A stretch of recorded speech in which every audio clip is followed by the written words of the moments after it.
Hello friends, मैं विकास sir, आपका बहुत बहुत स्वागत है आपका यूट्यूब चैनल ओमेगा स्नाइकर। पिछले क्लास में हमने सीखे थे आपको कि रासायनिक अभिक्रिया के जितनी भी रासायनिक अभिक्रियाएं होती है उसको प्रभावित करने वाले क्या फैक्टर्स होते हैं, उसमें हमने आपको स्टडी किया था। और उसका स्टडी करते समय हमने आपको वेग समीकरण यानी कि रेट इक्वेशन और रेट लॉ का भी स्टडी किया था। तो उसमें आपको रेट लॉ रेट स्टडी करने के संबंध में आपको रेट कांस्टेंट भी आया था और रेट कांस्टेंट को हमने डिफाइन भी किया था। तो पिछले वाला वीडियो अगर नहीं देखे, इस वीडियो के लिंक में डिस्क्रिप्शन मिल जाएगा, आप जाकर देख सकते हैं। आपको बेहतर कंसेप्ट के साथ समझ में आ जाएगा। आज का हमारा टॉपिक क्या है, बहुत ही वेरी इंपॉर्टेंट टॉपिक है, जिसका नाम है अभिक्रिया की दर और वेग स्थिरांक में अंतर, difference between rate of reactions and rate constant. तो चलिए देखते हैं कि इनमें अंतर क्या है। इसके बाद हम स्टडी करने वाले हैं एक बहुत इंपॉर्टेंट टॉपिक, आपको अभिक्रिया की आणविकता, और उसके बाद हम स्टडी करने वाले हैं आपको डिग्री ऑर्डर ऑफ रिएक्शंस, अभिक्रिया की कोटि और अभिक्रिया की आणविकता को भी स्टडी करने वाले हैं। तो अभी आप तक चैनल पर नए हैं, चैनल को सब्सक्राइब नहीं किया, चैनल को सब्सक्राइब कर लें और बेल आइकन को प्रेस कर लेंगे ताकि डेली वीडियो का नोटिफिकेशन आपको पहुंचे और आप क्लास 12 केमिस्ट्री का topic wise chapter wise best concept के साथ स्टडी करते हैं। चलिए स्टार्ट करते हैं। आज का हमारा टॉपिक क्या है, बहुत इंपॉर्टेंट टॉपिक है, जिसमें आपको बताने वाले हैं कि अभिक्रिया की दर, जिसको हम आर से डिनोट करते हैं, और वेग स्थिरांक आपको किस डिनोट करते हैं, इसमें अंतर क्या है। चलिए, पहला अंतर है अभिक्रिया की दर और वेग स्थिरांक में निम्नलिखित अंतर है। जिसमें पहला अंतर है, सबसे पहले हम क्या करेंगे, इसका डिफिनेशन लेंगे। हमने डिफिनेशन बताया था, प्रति एकांक समय में अभिकारकों या प्रतिफलों के सांद्रण के परिवर्तन की दर को अभिक्रिया की दर कहते हैं। यानी प्रति एकांक समय में अभिकारकों और प्रतिफलों के सांद्रण की दर को अभिक्रिया की दर कहते हैं। हमने बताया था कि अभिकारक में क्या होता है, सांद्रता में कमी होती है और प्रतिफल के सांद्रता में क्या होती है, वृद्धि होती है। तो जिसमें कमी होती है उसमें माइनस डी बटा डी टी किए थे, और जिसमें वृद्धि होती है उसको प्लस डी से डिनोट किए थे।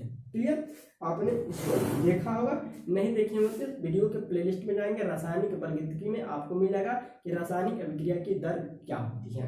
क्लियर, तो रासायनिक अभिक्रिया की दर प्रति एकांक समय में अभिकारकों या प्रतिफलों की साधारण परिवर्तन की दर को अभिक्रिया की दर कहते हैं। क्लियर, पहला डिफरेंस इसमें है वेग स्थिरांक में कि जब सभी अभिकारकों का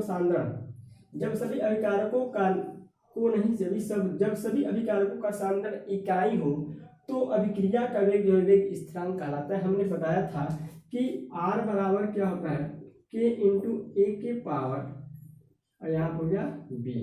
ठीक है, R बराबर बताते हैं, यही जो K जो है आपका क्या है, यह K जो है आपका क्या है, यह K जो है आपका यही है क्या, वेग स्थिरांक। क्या है, वेग स्थिरांक है। इसकी सांद्रता 1 और इसकी सांद्रता 1, यानी कि K1 इंटू 1, यानी कि इसकी और इसकी, चूंकि दोनों A और B मान ली अभिकारक है, दोनों की सांद्रता अगर 1 होती है तो यह अभिक्रिया की दर किसके बराबर होता है, वेग स्थिरांक के बराबर है। पिछले क्लास में बताया था। तो वेग अभिक्रिया की जो दर है वेग स्थिरांक क्या होता है, बराबर होता है। तो वही कहता है कि जब सभी अभिकारकों का सांद्रण इकाई हो, इकाई का मतलब क्या होता है, 1 मोल प्रति लीटर, यानी कि अभिकारक जितने होंगे सभी अभिकारकों का सांद्रण, इसकी इकाई क्या होती है, मोल प्रति लीटर होती है। तो मोल प्रति लीटर अगर हो जाए तो उस समय अभिक्रिया का जो रेट होगा उसको क्या कहेंगे, रेट कांस्टेंट, जिसको केस डिनोट करते हैं। क्लियर, ये हो गया। दूसरा में है कि यह अभिकारकों के सांद्रण पर निर्भर करता है। जो अभिक्रिया का जो रेट है वो अभिकारकों के क्या करता है, सांद्रण पर निर्भर करता है। चूंकि मैंने बताया था कि ये रेट जो है, रेट में आपको किसी का सांद्रण बढ़ता है तो किसी सांद्रण घटता है। ठीक, यहाँ पर है कि यह अभिकारकों के सांद्रण पर निर्भर नहीं करता, क्योंकि यह K है, यहाँ पर है K है, कांस्टेंट है, मल्टीपल में है, तो इस पर इसका कोई इफेक्ट नहीं पड़ता। वह एक कांस्टेंट है, वह K है, वह स्थिरांक है, वह न घटता है न बढ़ता है। क्लियर, यानी कि इसका अभिकारकों के सांद्रण पर निर्भर नहीं करता। तीसरा में है कि इसकी इकाई मोल लीटर टाइम -1, इसकी इकाई मोल लीटर, तो इसकी इकाई आपको है मोल लीटर इनवर्स सेकेंड इनवर्स भी हो सकता है, या मोल लीटर इनवर्स, ठीक है, मिनट इनवर्स भी हो सकता है। इसलिए आप लिखा mole litre inverse time inverse. तो mole litre inverse time inverse का मतलब टाइम जो है आपको सेकेंड में भी हो सकता है और टाइम जो है आपको मिनट में भी हो सकता है। क्लियर। यहाँ पर दिया है कि इसकी इकाई अभिक्रिया के कोटि पर निर्भर करता है, यानी कि जो के है, के का जो कांस्टेंट है, इसकी जो इकाई होती है, जिसकी यूनिट होती है, जिसका मात्रक होता है, वह किस पर डिपेंड करता है? अभिक्रिया की कोटि पर, ऑर्डर ऑफ रिएक्शंस पर डिपेंड करता है। तभी ऑर्डर ऑफ रिएक्शन के बारे में नहीं जा रहे हैं हम, नेक्स्ट में आपको बताने वाला है कि आपको ऑर्डर ऑफ रिएक्शंस क्या होता है। तो वहां पर पूरा ऑर्डर ऑफ रिएक्शन जब हम स्टडी कर लेंगे तो उसमें आपको सभी प्रकार के जितने भी ऑर्डर ऑफ रिएक्शंस होते हैं सबके वेग कांस्टेंट का, वेग स्थिरांक का यह सही यूनिट निकाला जाएगा। क्लियर। तो ये रहा आपका वेग स्थिरांक और अभिक्रिया के दर क्या अंतर, वेग स्थिरांक और अभिक्रिया के दर में अंतर। अब हमारा नेक्स्ट टॉपिक देखिए हम क्या स्टडी करने वाला है, अभिक्रिया की आणविकता। तो इसको कॉपी कर लें, वीडियो को पॉज कर कॉपी कर सकते हैं। अभिक्रिया की दर और अभिक्रिया की दर और वेग स्थिरांक में क्या अंतर है। क्लियर। क्योंकि जो वेग कांस्टेंट होता है, जो आपका के होता है, वह किसी पर, आपका जो वेग कांस्टेंट होता है वह समता पर निर्भर नहीं करता, यह ताप पर निर्भर करता है। ठीक है। यह जो आपका वेग स्थिरांक है, जो के है, वह अभिकारकों की अभिक्रिया के सांद्रता पर डिपेंड नहीं करता, विकारक के सांद्रता पर डिपेंड नहीं करता। किस पर डिपेंड करता है? टेम्परेचर पर डिपेंड करता है। किस पर डिपेंड करता है? टेम्परेचर पर डिपेंड करता है। और चूंकि यह जो के है, यह जो आपका वेग स्थिरांक है, यह सभी अभिक्रियाओं के लिए इसका मान भिन्न भिन्न होता है। अलग अलग प्रकार के रिएक्शन के लिए इसका वैल्यू अलग अलग होता है। क्लियर। अब हम देखने वाले हैं अभिक्रिया की आणविकता क्या है। हमारा टॉपिक क्या है? अभिक्रिया की आणविकता। क्लियर। अभिक्रिया की आणविकता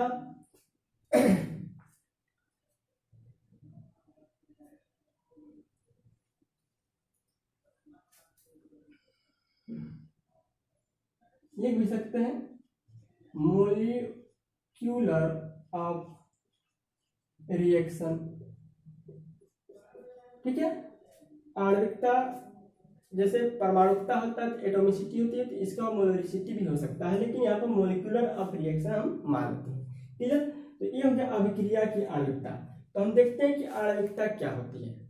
तो हमने आप एक थ्योरी पढ़ा होगा कि संगठन थ्योरी, कोलिजन थ्योरी। कौन सा थ्योरी? Collision theory. कौन सा थ्योरी? Collision theory.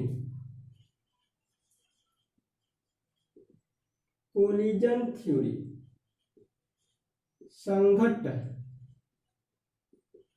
संघट सिद्धांत। ठीक है। कोलिजन थ्योरी के अनुसार कहता है कि कोई भी रासायनिक अभिक्रिया की जो आणविकता होती है, जो भी रासायनिक अभिक्रिया होती है, वह किसके चलते होती है? अणुओं में चलते होती है, अणुओं के टक्कर के चलते होती है। क्लियर। कोई भी रासायनिक अभिक्रिया होती है तो उसके अंदर क्या होती है? अणुओं का क्या होता है? टक्कर होता है। तो अणुओं के टक्कर के कारण कोई भी रासायनिक अभिक्रिया क्या होती है? आपको उत्पन्न होती है, यानी कि अणुओं के बीच संघट के द्वारा उत्पन्न होती है। यानी कोई भी रासायनिक अभिक्रिया जो है अणुओं के बीच, किसके बीच? अणुओं के बीच, अणुओं के बीच किसके? संघट के द्वारा उत्पन्न होती है, टक्कर के द्वारा उत्पन्न होती है। तो कहता है कि कोलिजन थ्योरी यही है कि कोलिजन थ्योरी के अनुसार कहता है कि कोई भी रासायनिक अभिक्रिया होती है तो अणुओं के बीच क्या होती है? संघट के कारण उत्पन्न होती है। संघट मतलब क्या होता है? टक्कर, कोलिजन, कोलिजन के कारण होती है। तो यहाँ पर देखेंगे कि अभिक्रिया की आणविकता क्या है। आणविकता क्या है? अभिक्रिया की आणविकता क्या है? तो ये कहता है कि किसी रासायनिक अभिक्रिया में अभिकारक के दर निर्धारण में भाग लेने वाले परमाणुओं, अणुओं या आयनों की संख्या को हम क्या कहते हैं? अभिक्रिया की आणविकता कहते हैं। किसी रासायनिक अभिक्रिया में अभिकारकों के पद दर निर्धारण में भाग लेने वाले स्पीसीज, यानी कि परमाणु भी हो सकता है, अणु भी हो सकता है, आयन भी हो सकता है, उसकी संख्या को हम क्या कहते हैं, अभिक्रिया की आणविकता कहते हैं। और उसको कैसे हम समझेंगे, पहले लिख लेते हैं कि अभिक्रिया की आणविकता क्या है। तो कहता है अभिक्रिया के दर निर्धारण पद में, क्लियर, दर निर्धारण पद में भाग लेने वाले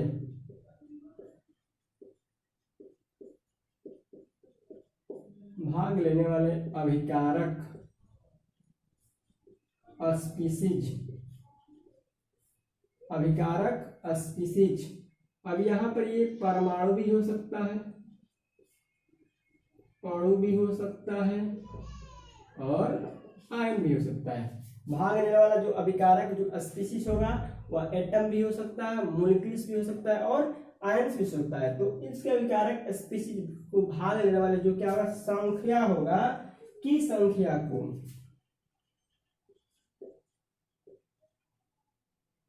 संख्या को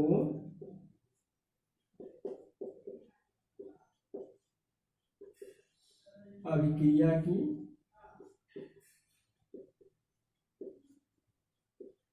आणविकता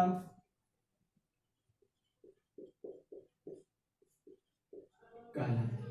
क्लियर, यानी अभिक्रिया के रेट कैलकुलेशन, अभिक्रिया के दर निर्धारण पद में भाग लेने वाले अभिकारक स्पीसीज, यानी कि किसी रासायनिक अभिक्रिया में जो अभिकारक होंगे, तो अभिकारक के कितने स्पीसीज अभिक्रिया में भाग ले रहे हैं, कितने स्पीसीज परमाणु और आयन भाग ले रहे हैं, उसकी संख्या को हम क्या कहते हैं, अभिक्रिया की आणविकता कहते हैं। और चूंकि किसी भी रासायनिक अभिक्रिया में एक भी भाग लग सकता है, दो भी भाग लग सकता है, तीन भी भाग लग सकता है, तो उस तरह के आधार पर आपको अभिक्रिया की आणविकता को तीन तरह से डिवाइड कर दिया गया, तीन तरह से बांट दिया गया कि दर निर्धारण पद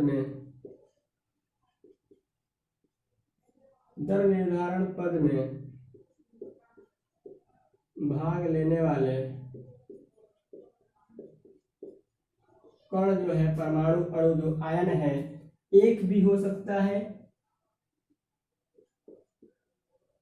कणों की जो संख्या है, ठीक है, वह आपको 1, 2 या 3 हो सकता है, एक भी हो सकता है, दो भी हो सकता है या 3 भी आपको हो सकता है, जो 1, 2 या 3 के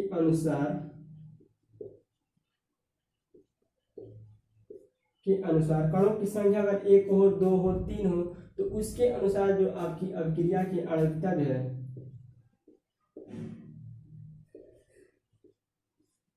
अभिक्रिया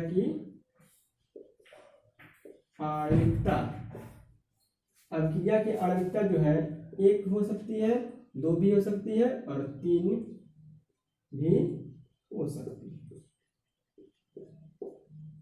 ठीक है।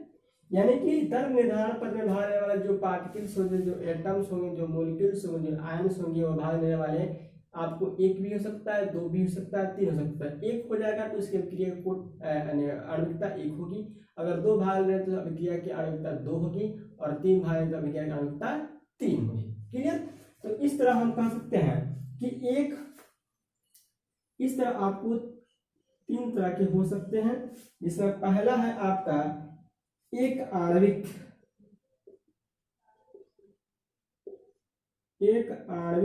अभिक्रिया, ठीक है, यहाँ पर हो जाएगा द्वि आणविक अभिक्रिया और यहाँ पर हो जाएगा त्रि आणविक अभिक्रिया। यानी 1 भाग लेगा तो उसको 1 आणविक कहेंगे, अगर 2 होगा तो उसको 2 कहेंगे, 3 होगा तो 3 कहेंगे। क्लियर, यानी कि अगर अभिक्रिया की आणविकता अगर 1 होगी, उसमें भाग लेने वाला स्पीशीज की संख्या 1 होगी, तो उसकी अभिक्रिया की आणविकता क्या हो जाएगी, 1। अब अभिक्रिया के दर निर्धारण में भाग लेने वाले स्पीशीज संख्या 2 होगी, तो भाग लेने वाली स्पीशीज संख्या की 2 होगी तो उसकी आणविकता क्या हो जाएगी 2। अभी अभिक्रिया के दर निर्धारण में आपको भाग लेने वाले अभिकारकों की संख्या कितनी 3 होगी, तो इसको हम क्या कहेंगे त्रिआण्विक अभिक्रिया। क्लियर। तो इसको हम कह सकते हैं मोनोमोलिक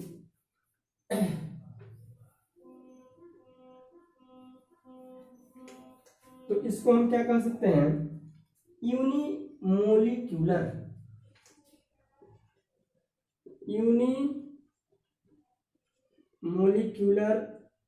रिएक्शन। ठीक है, बाय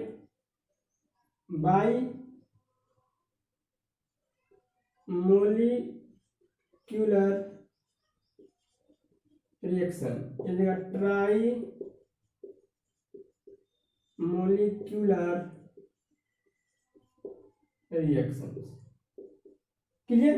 आपको यूनिमोलिक्यूलर हो जाएगा। ठीक है, यानी कि एक आणविक अभिक्रिया में आपको एक स्पीशीज भाग लेगा, द्विआण्विक अभिक्रिया में 2 स्पीशीज भाग लेगा और त्रिआण्विक अभिक्रिया में 3 स्पीशीज भाग लेगा। तो देखते हैं कि अभिक्रिया की आणविकता को कैसे पहचानेंगे, एक आणविक है कि द्विआण्विक है कि त्रिआण्विक है। यह क्वेश्चन जो है आपको हमेशा बोर्ड एग्जाम में पूछा जाता है, तो प्लीज इसको ध्यान से देखेंगे, केयर करके देखेंगे या इसका ट्रिक है। चलिए, हमने देखा कि अभिक्रिया की आणविकता क्या होती है। तो अभिक्रिया की आणविकता का मतलब क्या होता है कि अभिक्रिया के दर निर्धारण में भाग लेने वाले अभिकारकों की जो स्पीशीज की जो संख्या होगी उसको हम क्या कहते हैं अभिक्रिया की आणविकता कहते हैं। जैसे आपको माना गया यहाँ पर कि एक आणविक अभिक्रिया,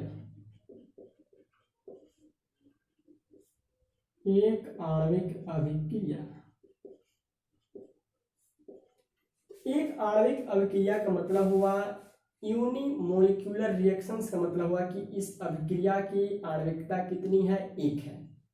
इस अभिक्रिया की आणविकता कितनी है 1 है। इसमें भाग लेने वाला क्या है, तो ऐसे कहेंगे वैसी अभिक्रिया जिसमें एक स्पीशीज के बीच, वैसी अभिक्रिया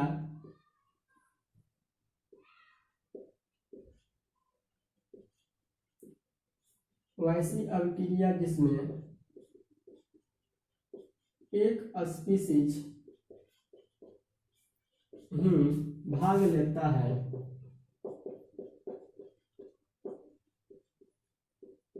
उसे यूनिमोलिक्यूलर अभिक्रिया कहते हैं।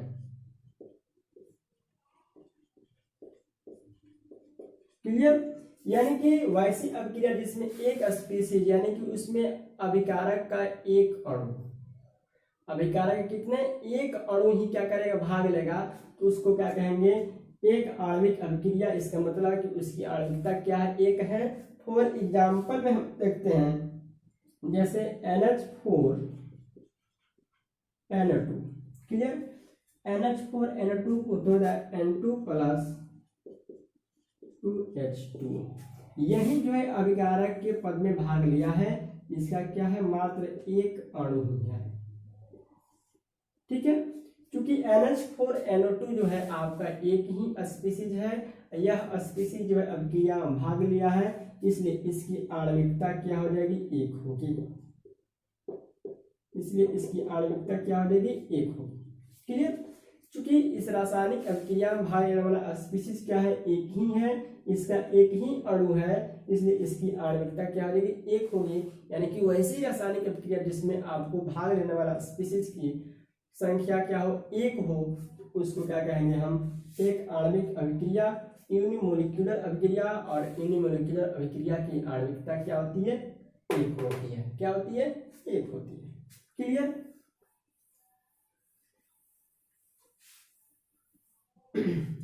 अब देखेंगे द्विअणुक कहें चाहे द्विआणुक आणविक कहें, द्विअणुक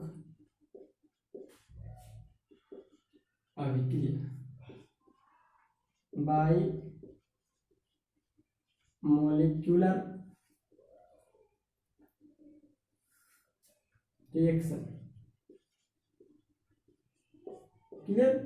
बाई मोलिक्यूलर रिएक्शन, द्वि अणुक अभिक्रिया या द्वि आणविक अभिक्रिया, या इस अभिक्रिया की आणविकता क्या होगी? 2 होगी।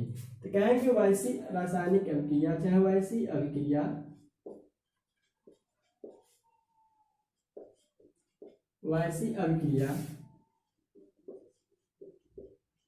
जिसमें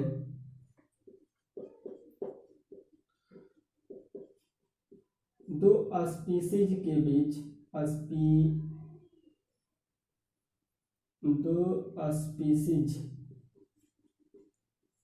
वैसी अभिक्रिया जिसमें दो स्पीशीज के बीच एक साथ संगठन होता है,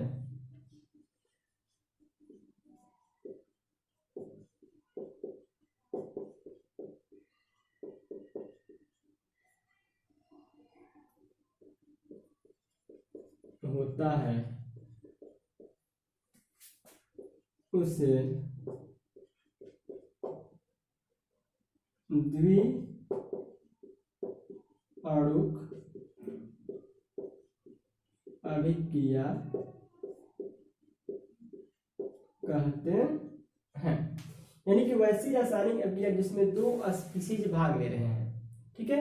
यानी कि जो आपका रेट ऑफ रिएक्शंस जो है निर्धारण पद है, उसमें आपको भाग लेने वाले कितने हैं? 2 है। यानी कि अभिकारक के मोल की संख्या कितनी है? 2 है। जैसे एग्जांपल में हम देखें कि HI है और रिएक्शन की यहाँ पर 2HI है, यहाँ पर हो गया H2 + I2। क्लियर? तो यहाँ पर जो यह HI है इसके कितने अणु भाग लिए हैं? 2 अणु भाग लिए। HI के कितने अणु भाग लिए हैं? हाइड्रोजन आयोडाइड है। हाइड्रोजन आयोडाइड कितने अणु है? यहाँ पर 2 है। कितने हैं? 2 है। इसलिए यहाँ पर 2 अणु इसके भाग लिए हैं, 2 स्पीशीज भाग लिए हैं, इसलिए इस अभिक्रिया की आणविकता कितनी हो जाएगी? 2 हो जाएगी।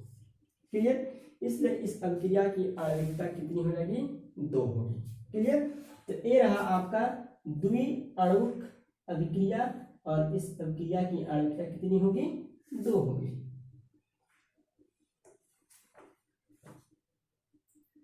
अब हमारा तीसरा है त्रिअणुक।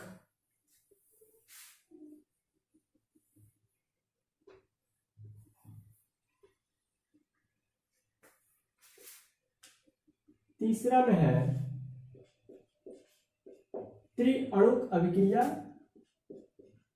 Try molecular reaction. Clear?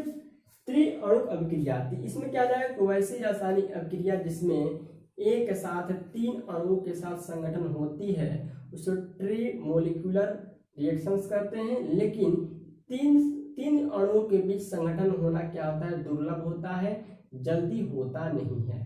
Clear? 3 अणुओं के बीच जो कोलिजन होता है वह क्या होता है? पॉसिबल नहीं होता है, इम्पॉसिबल कंडीशन में होता है। तो यहाँ पर है कि त्रिअणुक रिएक्शंस, तो इसमें हम क्या कहेंगे? वैसी रासायनिक अभिक्रिया जिसमें 3 स्पीशीज के बीच वैसी रासायनिक अभिक्रिया जिसमें 3 स्पीशीज के बीच 3 स्पीशीज के बीच एक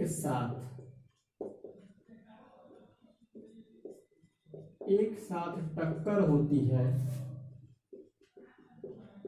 तो उसे त्रिअणुक अभिक्रिया कहते हैं। क्लियर? तो वैसी रासायनिक अभिक्रिया जिसमें 3 स्पीशीज आपको यानी कि मॉलिक्यूल्स भाग लेते हैं, अभिकारक के 3 मॉलिक्यूल्स भाग लेते हैं, उसको हम कहते हैं त्रिअणुक अभिक्रिया। और इस प्रकार की अभिक्रिया की आणविकता जो है कितनी होगी? 3 होगी। जैसे एग्जाम्पल के तौर पर हम दिखाएं कि आपको जैसे NO है प्लस O2 है, यहाँ पर बनता है NO2, ठीक है। यहाँ पर आपको बैलेंस किया गया है, ठीक है।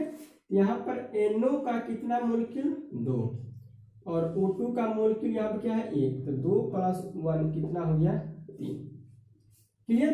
यहाँ पर NO का कितना मोलिक्यूल 2, क्लियर। यहाँ पर O2 का कितना मोलिक्यूल 1, तो 2 + 1 हो गया 3, यानी इसकी आणविकता कितनी होगी आपको 3, क्लियर। इसकी आणविकता कितनी होगी 3, यानी कि रासायनिक अभिक्रिया में यहाँ पर निर्धारण पद में भाग लेना कितने हैं 3 है, तो उसको हम कहते हैं 3। यानी कि आपको जो क्या होता है आणविकता होती है वो 3 से ज़्यादा नहीं होती है, क्योंकि 3 से ज़्यादा होने में भी आपको दुर्लभ होती है। उस तरह की कंडीशन में अगर आपको आणविकता आए तो आपको आणविकता ऐसे ही निकालने पड़ेंगे, क्लियर। तो ये आपकी आणविकता ऐसे निकाल लेंगे।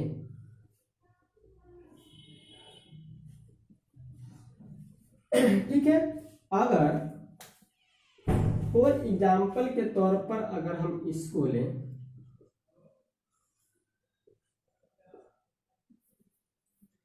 एग्जाम्पल के तौर पर एक क्वेश्चन हम लें, जैसे यहाँ पे लिखा है HBr + O2 एरो, यहाँ पे लिखा है 2H2O + Br2, क्लियर। इसको क्लीन लिख लेते हैं। और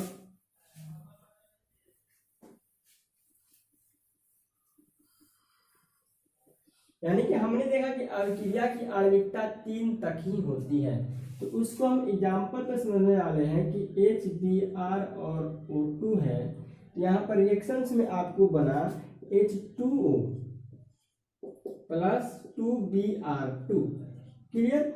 और यहाँ पर हमने लगाया 4। अब इस कंडीशन में अभिक्रिया की आणविकता अगर निकालनी हो, इस कंडीशन में अगर अभिक्रिया की आणविकता निकालनी हो तो आप कैसे निकालेंगे, तो यहाँ से लेंगे 4 और यहाँ से लेंगे 1, कितना हो गया 5 तो हो रहा है।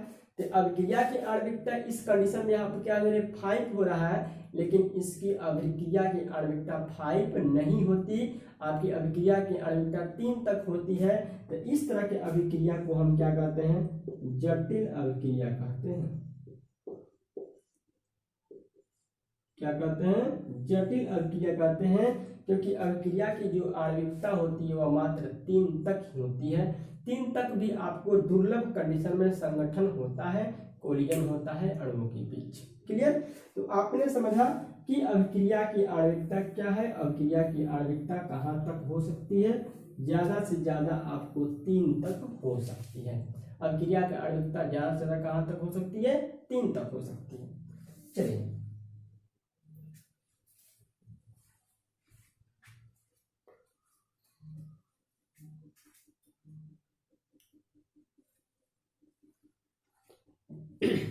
अब जो है हम देखने वाले हैं आपको एक इंपॉर्टेंट टॉपिक, अभिक्रिया की कोटि।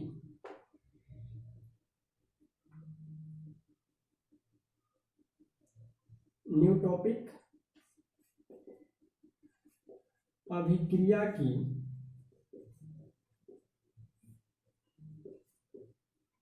कोटि, ऑर्डर ऑफ रिएक्शन, क्लियर। अब हमारा टॉपिक जो है हम देखने वाले हैं अभिक्रिया की कोटि, ऑर्डर ऑफ क्या रिएक्शन, क्लियर।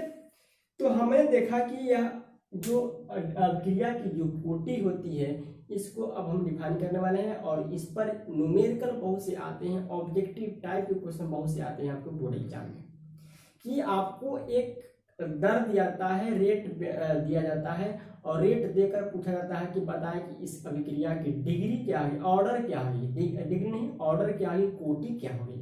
तो चलिए हम जानते हैं कि अभिक्रिया की कोटि क्या होती है। हमने बताया कि आपको किसी भी रासायनिक अभिक्रिया में जो दर अभिकारक होते हैं, क्या होते हैं, अभिकारकों का जो रेट होता है उसके पावर जो होता है क्या होता है, घात होता है, उसके घातों के योगफल को हम क्या कहते हैं, अभिक्रिया की कोटि कहते हैं। यानी किसी रासायनिक अभिक्रिया में दर निर्धारण में भाग लेने वाले अभिकारकों के घात, अभिकारकों के घात, घात मतलब पावर, अभिकारकों के घातों का योगफल को हम क्या कहते हैं, अभिक्रिया की कोटि कहते हैं। तो चलिए लिखा हुआ देख लेते हैं कि अभिक्रिया की कोटि क्या है। तो अभिक्रिया की दर समीकरण में प्रकट लिखेंगे अभिक्रिया की दर, अभिक्रिया की दर समीकरण में प्रकट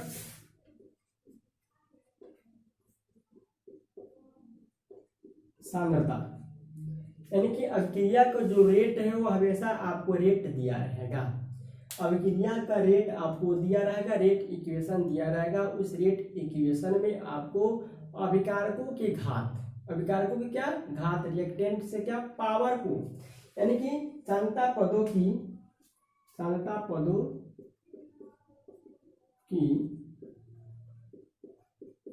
घातों का योगफल अभिक्रिया की कोटि कहलाती है।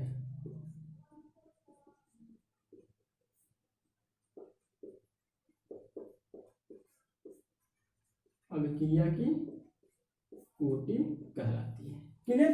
यानी आप समझेंगे कि रेट ऑफ रिएक्शंस, यानी कि रेट ऑफ रिएक्शंस में जो रेट इक्वेशन होगा, उस रेट इक्वेशन में आपको जो क्या होगा, अभिकारक के जो पावर आते हैं, जो घात आते हैं, उसके योगफल को उसको जोड़ देंगे तो उसको क्या कहते हैं, order of reactions. For example, मैं एग्जाम्पल के तौर पर आपको समझा दूं कि जैसे एक सामान्य अभिक्रिया हो,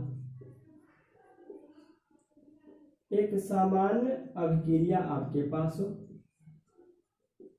एक समान अभिक्रिया के लिए, क्लियर? जैसे यहाँ पर ए हो और बी हो और आपको बन जाए सी, ठीक है, उत्पाद,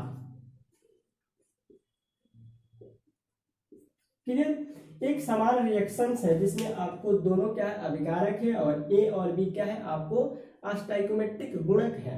तो ये एक समान अभिक्रिया है और दोनों मिलते हैं तो अभिकारक सी बनाते हैं। तो इस कंडीशन में आपको हमने बताया था कि जो रेट होता है, जो दर होता है, वह k इंटू ए के पावर ए और b के पावर b, क्लियर? यहाँ पर ए होता है, ये आपका हो गया रेट इक्वेशन, दर बराबर k इंटू ए के पावर ए और b के। करेंगे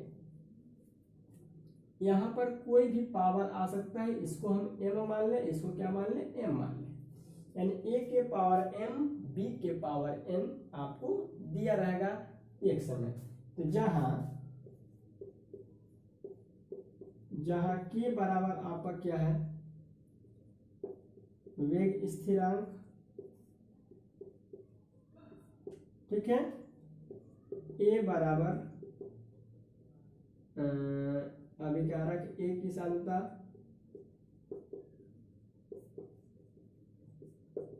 अभिकारक ए की सांद्रता है, और बी जो है वह अभिकारक बी की सांद्रता है, क्लियर? इस कंडीशन में आपको कहता है अभिक्रिया की कोटि, अभिक्रिया की कोटि क्या होगी, तो अभिक्रिया की कोटि बराबर हो जाएगा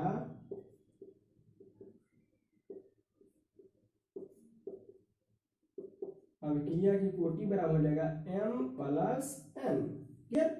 अभिक्रिया की कोटि क्या हो जाएगी, m प्लस n, यानी कि इसके पावर जो यहाँ पर जो दिया रहेगा उसी को हम क्या करते हैं, जोड़ देते हैं, तो आपकी आई थी अभिक्रिया की कोटि। यानी यही कहता है कि अभिक्रिया की दर समीकरण में प्रकट सांद्रता पदों की घातों का योगफल अभिक्रिया की कोटि कहलाती है। यहाँ पर कुछ भी पावर हो सकता है, यहाँ पर कुछ भी पावर हो सकता है, तो उस पावर के ये अभिकारक ए है, अभिकारक बी है, इस घाते इस ए अभिकारक के घात है, ये बी अभिकारक के घात है, तो m जो है a के लिए यूज हुआ है और n जो है अभिकारक b के सांद्रता के लिए यूज हुआ है, क्लियर? तो a और b का सांता है और इसका अभिक्रिया की कोटि पता करना है, ऑर्डर ऑफ रिएक्शंस पता करना है, तो हो जाएगा m+n। जैसे एग्जाम्पल के तौर पर हम आपको समझा दें, जैसे मान लें कि कोई एक आपको अभिकारक कोई रेट दिया हो, जैसे इसे कोई दर दिया हो, यहाँ पर कुछ भी दे दिया हो। चलिए बुक से समझाते हैं।